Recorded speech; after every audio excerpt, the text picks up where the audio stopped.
Pak Menteri, kalau saya ada uangku 100 miliar Pak, saya kawin lagi.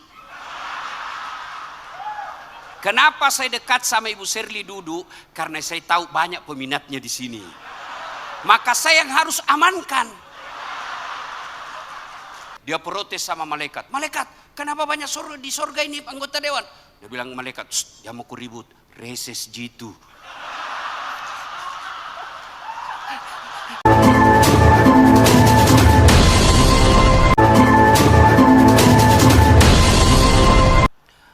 Baru saja kita selesai menunaikan ibadah Ramadan. Tentu ada tujuannya. Pak Menteri natelpon pegawai Kementerian Pertanian, kirim ke Jakarta untuk pelatihan. Apa tujuannya? Tentu peningkatan kualitasnya. Allah memberikan 12 bulan. 1 bulan untuk pelatihan, yaitu Ramadan. Dan Ramadan itu telah kita pahami sejak kecil. Apa tujuannya orang puasa? La'allakum tattaqun, agar kamu menjadi orang-orang yang bertakwa. Pertanyaannya, apa itu takwa? Kalau bicara tentang takwa, semua kita mengaku, saya bertakwa. Tapi yang sulit, diakuikah kita oleh Allah sebagai orang bertakwa? Bapak Ibu kenal Prabowo? Kenal? Bapaknya dengan nenekku masih sepupu. Mengaku. Setelah diklarifikasi, Pak Prabowo, Mas Sapo kok gerek dasat? Nih gerek dasat. Namanya saja baru ku dengar. Mengaku gampang. Mengaku bertakwa tapi gampang. Tapi apa itu takwa? Ternyata Umar bin Khattab, sahabat Nabi yang pernah dijamin pasti masuk surga, bertanya kepada Ubay bin Ka'ab. Ubay bin Ka'ab ini guru ngajinya para sahabat. Ubay bin Ka'ab ini imam tarawehnya Umar bin Khattab. Ubay bin Ka'ab ini salah satu sahabat yang sangat dicintai oleh Nabi. Juru tulisnya ayat. Umar bertanya, wahai Ubay, apa itu takwa? Ubay bin Ka'ab menjawab, wahai Umar, pernahkah engkau berjalan bersama Nabi di atas batu cadas? Ya. Apakah Nabi ketika menghadapi batu cadas, dia mundur dari jalannya dan tidak jadi melanjutkan perjalanan? Tidak, Nabi tetap melanjutkan perjalanannya, tetapi ada perubahan sikap. Dia sangat berhati-hati melewati batu cadas itu agar kakinya tidak terluka. Maka Ubay bin Ka'ab menjawab, itulah takwa, kehati-hatian. Nah, apa operasionalnya? 1, sebagai pejabat berhati-hatilah melaksanakan jabatanmu. Alhamdulillah, engkau menteri tak bos, masu satoi sepak, ake telui menteri, Pak Amran Sulaiman. Susah-susah ton dicari menteri seperti ini, 3 kali menteri Pak. Dan alhamdulillah dilaksanakan jabatan itu dengan baik. Dek tona pakasiriki. Saya Allah takdirkan, Pak Menteri, Allah takdirkan saya sebagai penceramah. Meskipun dulu saya bercita-cita jadi tentara.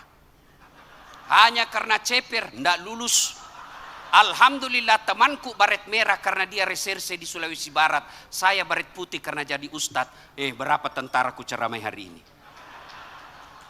Allah kasih yang terbaik. Saya Allah takdirkan jadi penceramah. Saya bangga menjadi orang Bugis. Di mana-mana saya ketemu orang Bugis. Saya pergi ke pelosok Sumatera, ada namanya Pulau Kijang. Nah suruh kak ceramah bahasa Bugis. Saya pergi ke Kalimantan Selatan, ada juga di situ namanya Batu Licin. Pagatan, bahasa Bugis Pak. Saya pergi ke Singapura, ada Bugis Street. Pergi ke Sabah, Sarawak, mayoritas orang Bugis, orang kaya di sana. Begitu saya masuk penjara, ada juga orang Bugis. Di mana-mana saya ketemu orang Bugis. Alhamdulillah. Ada Bu Sherly. Saya perlu luruskan semua ini. Saya perlu luruskan. Kenapa saya dekat sama Ibu Sherly duduk? Karena saya tahu banyak peminatnya di sini. Maka saya yang harus amankan.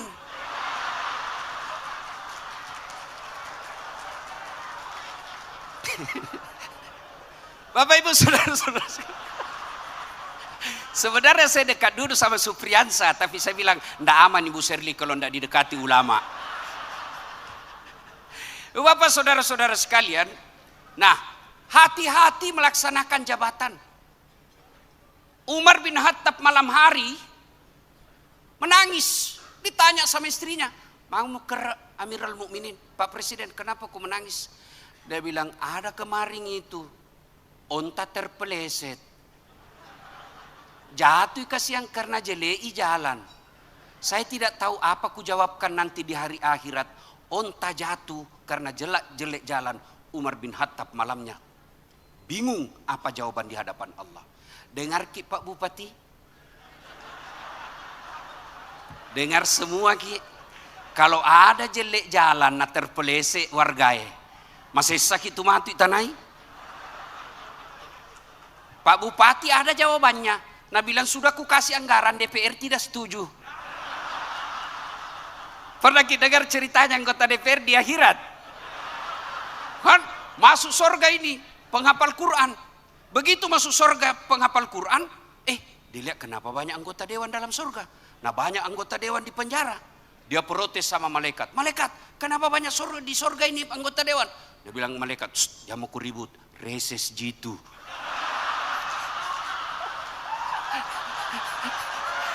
Sebentar lagi dia balik di tempat. Hati-hati menjalankan amanah Pak.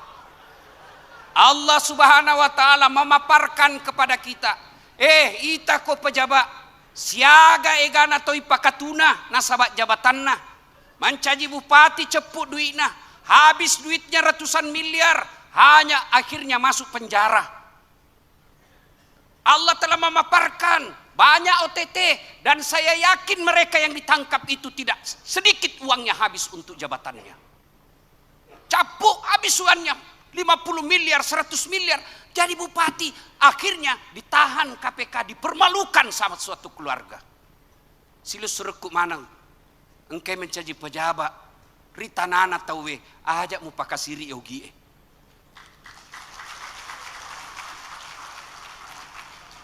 Jangan mempermalukan orang Bugis. Lebih baik uang kita habis untuk rakyat daripada habis harga diri kita ambil uang rakyat.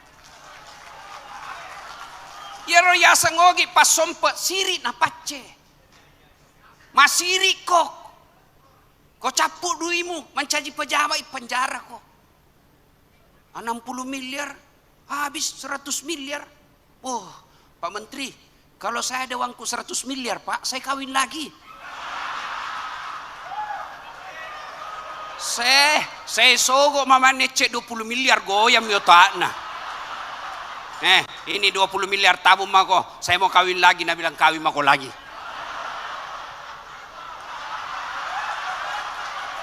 $20 miliar Pak, masih ada 80 miliar.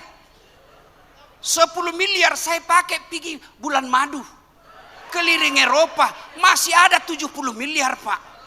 Saya bangun sekolah 20 miliar, bagus mintu. Saya bangun masjid 20 miliar, bagus sudah itu Pak. Sisanya modal kerja duduk-duduk saja masuk rekening. Maka keliru kalian yang diangkat jadi pejabat, lalu jabatanmu memasukkan kamu masuk neraka. Adakah orang yang lebih bodoh dari itu?